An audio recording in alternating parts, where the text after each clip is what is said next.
بسم الله الرحمن الرحیم. د اووم کلاس جنرال ساینس مونږ چې دی نو اولنی یونټ شروع کړی او تقریبا بس اخیرني سر ته اوس ورسېد.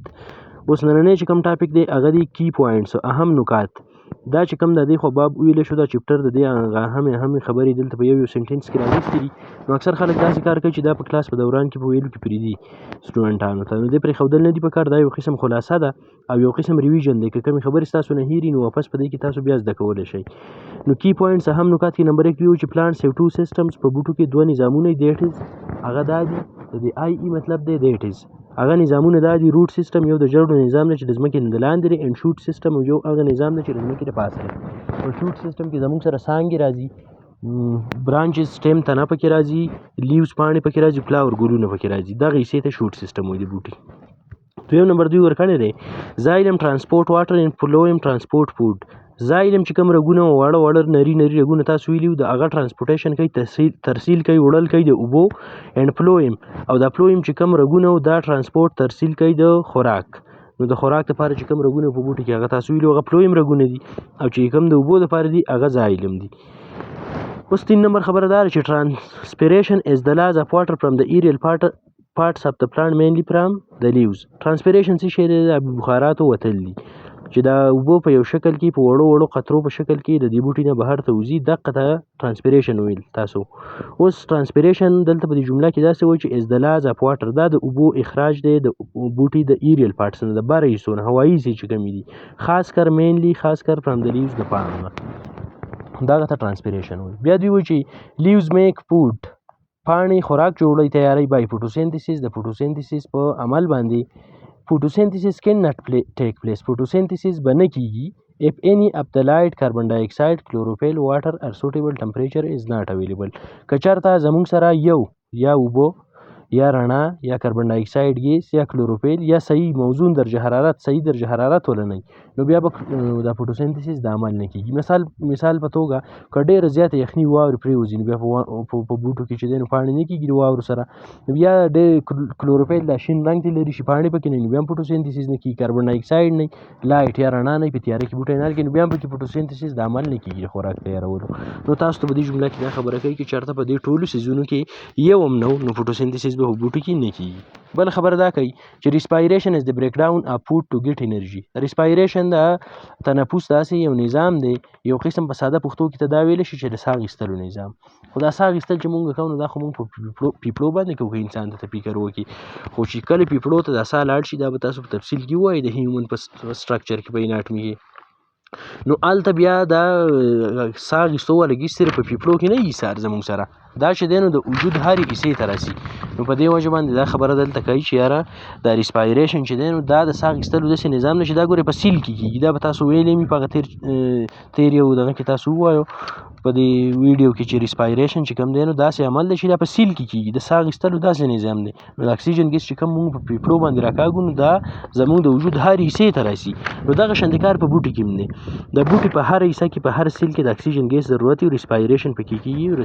ریسپایریشن عمل د څه لپاره کېږي؟ د دې لپاره کېږي چې کوم خوراک دی هغه مات شي، توړ پوړې وشي. بریک ډاون دلته لیکلی دی، د خوراک بریک ډاون وشي، توړ پوړې وشي، مات شي، ګلوکوز شکل چې کوم هغه مات شي، ټو ګیټ انرژي، نو د هغه نه بیا طاقت راوځي. نو دا د څه په ذریعه باندې کېږي؟ ریسپایریشن از د بریک ډاون اف فود ټو ګیټ انرژي. ریسپایریشن داسې عمل دی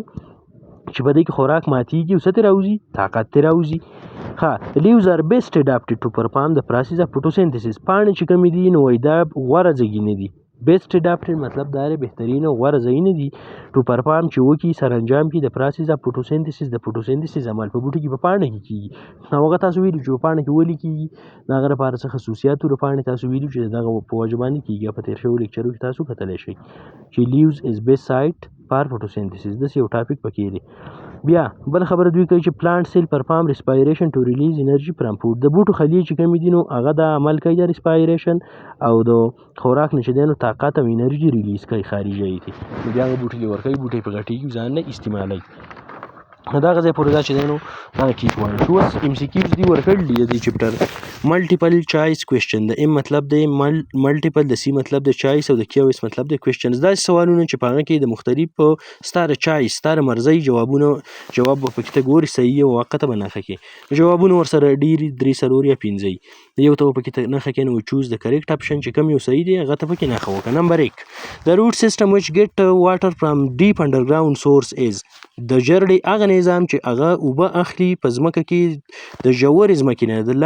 لاندې ځمکې کې ژور ځای او د هغه نه اوبه اخلي، هغه د روټ سیسټم د جرړو د نظام کم یو قسم جرړې دي. لکه تاسو په جرړو کې 2 قسمه نظامونه ویلي، یو هم تاسو پیبرس روټ ویل او داسې جرړې چې هغه ریشمي غوندې وي، لکه د غنم په بوټي کې چې دی، د وریجې په بوټي کې چې دی، یا په وښو په کبلو کې چې کمې جرړې دي دغه ته پیبرس روټ وایي. دا سره ویښتو په شانتي خو غټې ډېرې زیاتې نه وي، ریشمي جرړې. بل یو قسم روټ تاسو ویلو چې هغه تاسو ټیپ روټ وایي، تاسو ویل داسې سیده به بالکل په دې ځمکې کې ښکته تللی ورټیکل، او بیا به د هغه نه نورې جرړې شوي چې سیکنډري روټ او ټرشري روټ. نو تاسو ته دلته دا خبره کوي په دې ام سی کیوز کې چې بایجانه هغه کم قسم جرړه ده، د جرړې کم قسم نظام دی چې په ځمکه کې د ژور ځګي نه اوبه اخلي. نو دوی ورکړی دی پیبرس روټ او ټیپ روټ او سټوریج روټ او روټ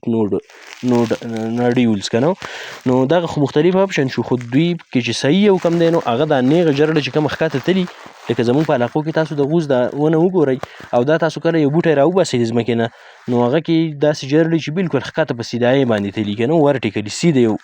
جرړه ښکته تلي، مضبوطه جرړه.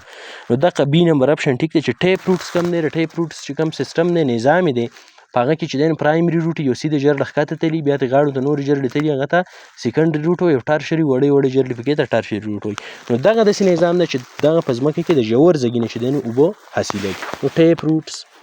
بي نمبر اپشن ته ټیک مارک ما کړی دی دلته، تاسو دې ځان په خپلو کتابونو کې کولی شئ. 2 نمبر دا وایي چې which of the following is involved in the transport of food and plants، په بوټو کې د خوراک په ترسیل کې څوک شامل دی؟ په لاندینو کې څوک پکې څوک یې کوي دغه کار، د خوراک د ترسیل چې دی په بوټو کې څوک کوي، کومه یوه حصه یې کوي؟ زایلم دی، هغه رګ چې هغه ته زایلم وایي هغه یې کوي. فلویم دی، اپیډرمس برنۍ جمړه ده،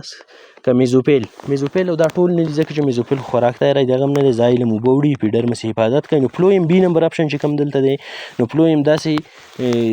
وین دی، تاسو ویل داسې ټیوب دی، داسې نري پیپونه دي یا رګونه دي چې دا خوراک وړي په بوټي کې د پاڼې د نورو حصو ته. نو فلویم بي نمبر اپشن ته ما نښه کړله، تاسو ځان له کولی شئ. 3 نمبر دا خبره کوي چې واسکولر بنډل ار پریزنټ ان ایوری پارټ اف د پلانټ دے ار میډ اپ. واسکولر بنډلز چې زموږ سره کم دي د رګونو دا ګوچې دا ګروپونه، هغه ته واسکولر بنډل تاسو ویل وایي، دا د بوټي په هر یوه حصه کې موجود دي. دې ار میډ اپ او دا جوړ دي د څه نه جوړ دي؟ زایلم اون دي، صرف د زایلم نه جوړ دي. فلویم اون دي که صرف د فلویم نه جوړ دي؟ زایلم اینډ فلویم که د زایلم او د فلویم نه جوړ دي. او 4 نمبر اپشن یې ورکړی ډي نمبر، زایلم فلویم اینډ روټ هیر سیلز، هغه واړه د ویښتو په شان چې سیل چې که دغه نه جوړ دي. نو صحیح اپشن په دې کې دا دی چې واسکولر بنډل چې زموږ سره کم دي رګونو دا ګوچه او دا نظام ګروپ چې کم دی نو دا سی نمبر اپشن دی، زایلم او د فلویم نه جوړ دي، دغه ته په شریکه باندې واسکولر بنډل وایي. تاسو یې بل درکړی دی 4 نمبر سوال ملټیپل چایس کوېسچن کې وایي آمنا لایک ټو ګرو پلانټس ان هر ټیرس. آمنا یو جنۍ ده او هغه دا خبره خوښوي چې په خپله برامده کې بوټي نال کړي. د پلانټ ور ګیټینګ لایټ اینډ واټر ایوری ډے، دا بوټي چې کوم دي نو دا روزانه رڼا هم اخلي او اوبه هم ورته میلاویږي، بټ دی ور ناټ ګروینګ پراپرلی، لیکن صحیح نه غټي. وټ سجیشن کین یو ګیو هر ټو امپروو پلانټ گروث، ته به ورله څه مشوره ورکوې چې د دې دا بوټي ښه غټ شي، د غټوالي لپاره ورته څه مشوره ورکوي؟ نو مختلف اپشن لیکل دي. A نمبر 8 شوګر ټو پلانټس پارټس، د بوټي چې په کم لوښي کې نال دي په دې کې ورته چیني واچوه. بي نمبر ګیو واټر وانس ا ویک، په هفته کې صرف یو ځل اوبه ورکوه. سی نمبر 8 کمپوزټ فرټیلایزر ټو پلانټ پارټس، د لوښي چې په دې کمو لوښو کې چې دا بوټي خښ دي دې له چې دی نو سره ورکه، هغه سره ورکړه چې کمپوزټ فرټیلایزر کم دی. تاسو چې ویل چې د پاڼو د ونو پاڼې ته راواخلي په ځمکه کې خښې کړي په خاوره کې او څه ټایم یې بعد راوباسي نو هغه به رژېدلي خاورې شوي وي او یو قسم سربه خاوره به ترې جوړه شوي، هغه ته کمپوزټ فرټیلایزر وایي. نو وایي هغه دې واچوئ په دې بوټي چې په کم لوښي کې خښ دي نال دي پکې. یا شیفټ دیم انډورس، یا دې دننه ویسي د کمرې ته ویسي. انډورز مطلب دا دی دروازې نه دې دننه ویسي، چې دروازې نه دننه ویسي خو بیا پرې نور نه لګي. نو دا سی نمبر اپشن ټیک دی چې د دې بوټي ښه عمل وکړي غټ شي. نو 8 کمپوزټ فرټیلایزر هغه سرې ورله پکار دي ټو پلانټ پارټس، دا بوټي چې په کم لوښو کې نال دي نو چې دغه ورته واچوي نو هغه به بیا ښه ترقي وکړي او غټ به شي. 5 نمبر دی وایي اف واټر اویلیبل ټو پلانټ بیکم لیس، کمې اوبه چې بوټو ته موجود وي هغه که چېرته په مقدار کې کمې شي د سټومیټا آر کلوز ایون ایټ ډے ټایم نو سټومیټا به بیا د دې پورې چې د ورځې هم بند شي دیس پروټیکټ پلانټس فرام نو وایي دا بوټی بچ کوي د څه نه کله که اوبه کمې اوبو ضرورت وي که نه دې بوټي ته اوبو ته کمې شي نو سټومیټا به د ورځې هم بیا بند شي نو چې د ورځې بند شي فوټوسنتیسس خو بیا نه کیږي خو دا بوټی به وایي بچ کړي د څه نه مې بچ کړي دلته مختلف اپشن ورکړي چې د فوټوسنتیسس نه او د ریسپایریشن نه د ویلټینګ نه او ټرانسپورټ اف واټر د اوبو د ترسیل نه که نه د فوټوسنتیسس خو به الریډي بند شي خو چې اوبو ته کم وي نو بوټی داسې کار کوي قدرتي چې خپله سټومیټا بندوي نور فوټوسنتیسس نه کوي چې کوم خوراک ورسوي بس هغه لږ لږ استعمالوي ورسره دا بوټی د دې نه بچ کوي چې ویلټینګ یې ونه شي مړاوی نه شي که نه نورې اوبه ترې ونه وځي چې اوبو ته کم وي نو دا بیا ویلټینګ نه بچ شي سی نمبر آپشن ټیک دی چې نمبر دوی ورکړی پروټیکټیو لیر اراوند پلانټ پارټ از د بوټي د حصو نه چې غیر چاپیره دا کم د حفاظت والا کور یا پرده لګېدلي هغه ته څه نوم وایي نو اپیډرمس دی او کارټکس دی او میزوفیل او واسکولر بانډل نو ای نمبر ټیک دی اپیډرمس دا د دې پوټکي د دې بوټي یو قسم پوټکی لکه په انسان کې چې سکین او چمړه ده دغه شانتې دا چمړه ده د بوټي د اپیډرمس دا حفاظت کوي 7 نمبر if the concentration of carbon dioxide increase in the air during daytime the process up وایي که چېرته زموږ سره د کاربن ډای اکساید دا مقدار زیات شي د ورځې په وخت کې نو څه به کېږي فوټوسنتیسس ویل ډیکریز دا به کم شي د خوراک تیارولو عمل respiration will decrease respiration به کم شي photosynthesis will increase که photosynthesis به زیات کی respiration will increase نو سی نمبر اپشن صحیح دی photosynthesis به زیات شي که چېرته کاربن ډای اکساید په ماحول کې زیات شي د بوټي ته دا بوټی به ډېر راکاږي photosynthesis به ډېر کوي خوراک به ډېر تیاروي 8 نمبر plants perform respiration all the time بوټی چې دی نو هر وخت یې respiration کوي لکه د ساه اخیستو هغه نظام کوي او ګلوکوز ماته یو خوراک ته حاصلوي د purpose of respiration and plant is to په بوټو کې د respiration د ساه اخیستلو نظام چې کوم دی چې اکسیجن واخلي او د ګلوکوز سره یو ځای شي د دې عمل ضرورت ولې دی د دې پرپز مقصد څه دی نو مختلف اپشن ورکړي پریپیر فود په دې دوران کې د خوراک تیاری ریلیز انرژي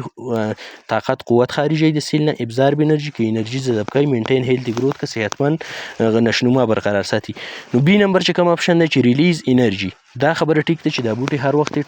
ټول وخت چې دی نو ریسپایریشن کوي د دې خبرې دپاره چې دی د ګلوکوز نه دغه حاصل کړي د انرژي ترې راوباسي خارجي کړي چې ګلوکوز کله د اکسیجن سره ورېځي شي په سیل کې نو څه خارجي انرژي تاسو کاربن ډای اکساید ویلو واټر هم ویلو دا بوټي دې لپاره کوي چې ځان طاقت او انرژي واخلي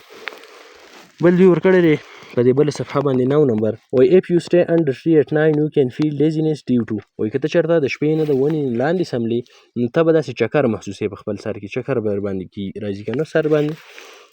نو ولې های لیول اف اکسیجن ان لو لور کاربن ډای اکساید ځکه چې اکسیجن به کامي او دغه به هم کامي کاربن ډای اکساید به هم کامي دغه اپشن ټیک دی که نه لو لیول اف اکسیجن ان های لیول اف کاربن ډای اکساید چې اکسیجن به کامي کاربن ډای اکساید به زیاتي که سی نمبر پوایزنس ګیسز ریلیز بای ټریز که زهریله ګیسونه به د دې بوټي نه راوتي ډي نمبر ګوسټ لیوینګ ان ټریز که په دې ونه کې چېرته پیریان اوسېږي نو دا ټولې خبرو کې چې دا بي نمبر کومه خبره ده دغه نورې نه دي ټیک که ته چېرته د ونې نه لاندې څملې د شپې نو دا خبره تاسو کړله چې نور کله پرېوځي نو بوټی فوټوسنتیسس نه کوي او چې فوټوسنتیسس نه کوي نو بیا به اکسیجن ګیس نه ورکوي بوټی د شپې د کاربن ډای اکساید ګیس ورکوي ځکه چې سټومیټا یې بنده نور رڼا نه ساري سټومیټا نه بنده د نور رڼا نه نو لکه چې نور رڼا نه په دې کې بیا اکسیجن نه تیارېږي سټومیټا خو کولا وي کاربن ډای اکساید ګیس پې بهر وځي خو د اکسیجن ګیس نه ورکوي ځکه چې نور رڼا نه